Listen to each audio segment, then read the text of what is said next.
மக்களே, you are வாட்சிங் in and out cinema with me Divya. ரீசெண்டா வந்து சிவகார்த்திகேயன் காமெடி நடிகர்களை குறைச்சு மதிப்பிடாதீங்க அப்படின்ற மாதிரி சூரிய வந்து வச்சு சொல்லியிருப்பாரு. அது உண்மைதான் அப்படின்றதுக்கு, அதுக்கு அவர் வெல் டிசர்விங் அப்படின்றதுக்கு சில விஷயங்கள் இருக்கு.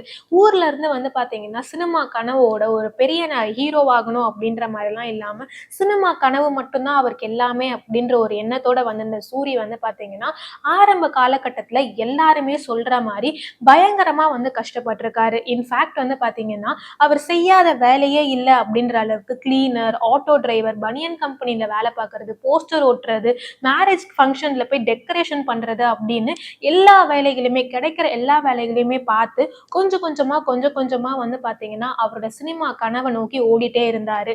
அப்படி ஓடிட்டு இருக்க டைம்ல தான் வந்து சன் டிவில ரொம்பவே வந்து ஃபேமஸான சீரியலான திருமதி செல்வம், அந்த சீரியல்ல வந்து ஒரு முக்கியமான கேரக்டர் பண்றது மூலியமா கொஞ்சமா அவரோட டேலண்ட்டை வந்து வெளிக்காட்ட ஆரம்பிக்கிறாரு. இருந்தாலும் அதுக்கப்புறமும் வந்து பாத்தீங்கன்னா படங்கள்ல ஜூனியர் ஆர்டிஸ்ட், சைடு ஆக்டர் அப்படின்னு பல படங்கள்ல பல போராட்டங்களுக்கு நடுவுல வந்து நடிச்சிட்டு இருந்த சூரிக்கு ஒரு அங்கீகாரம் கிடைச்சது அப்படின்னா அது வெண்ணிலா கபடி குழு இந்த படத்துல தான். அந்த படத்தின் மூலியமா தான் பொரோட்டா சூரியா வந்து பாத்தீங்கன்னா மக்கள் மனசுல இடம் பிடிச்சாரு சூரி. அதுக்கப்புறமும் வந்து பல போராட்டங்களை ஃபேஸ் பண்ணி அஜித் சார்ல இருந்து சிவகார்த்திகேயன், சூர்யா, கார்த்தி அப்படின்னு தமிழ் சினிமாவோட டாப் ஹீரோஸ் கூட வந்து படங்கள் பண்ணாரு காமெடியனா. அப்படி வந்து மக்கள் மனசுல இடம் பிடிச்ச நம்ம சூர்யா வந்து பாத்தீங்கன்னா கதையின் நாயகனா வந்து இவர் இப்படி ஒரு நடிகனாப்பா அப்படின்னு நம்ம எல்லாரையுமே வந்து பிரமிக்க வச்சவர் தான் வந்து டைரக்டர் வெற்றிமாறன் விடுதலை படத்தின் மூலியமா.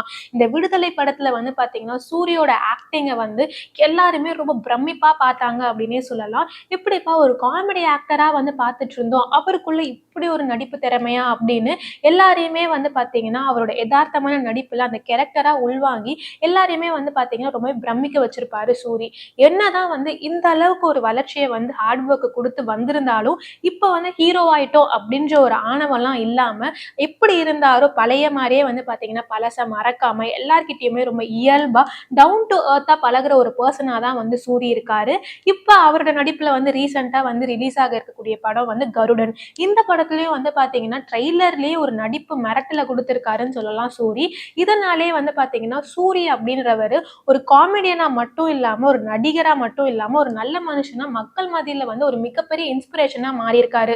ஊர்ல இருந்து எல்லாருமே சினிமா கனவோட கிளம்பி வந்துட்டாலும் அதுல ஜெயிக்கிறவங்க முக்காவாசி பேர்ல வந்து பாத்தீங்கன்னா நிறைய பேர் வந்து டவுன் டு எர்த்தா இருக்கிறதே கிடையாது. இதுல ஊர்ல இருந்து கிளம்பி வர எல்லாருமே ஜெயிக்கிறாங்களா அப்படின்னு கேட்டீங்கன்னா அதுவுமே ஒரு மிகப்பெரிய கேள்விக்குறிதான். முக்காவாசி பேர் வந்து பாத்தீங்கன்னா இப்பவும் வந்து அந்த இடத்தை பிடிக்கிறதுக்காக போராடிட்டு இருக்காங்க.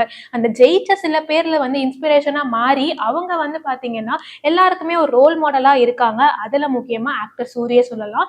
உங்களுக்கு ஆக்டர் சூரியோட இந்த வளர்ச்சியை பத்தி என்ன தோணுது அண்ட் அவரோட நடிப்புல உங்களுக்கு பிடிச்ச விஷயங்கள் என்னென்ன அப்படின்றதெல்லாம் கமெண்ட் பாக்ஸ்ல சொல்லுங்க. இந்த மாதிரி ரெகுலரான கண்டென்ட்ஸ்லாம் வந்து மறக்காம என்ன நம்ம சப்ஸ்கிரைப் பண்ணுங்க.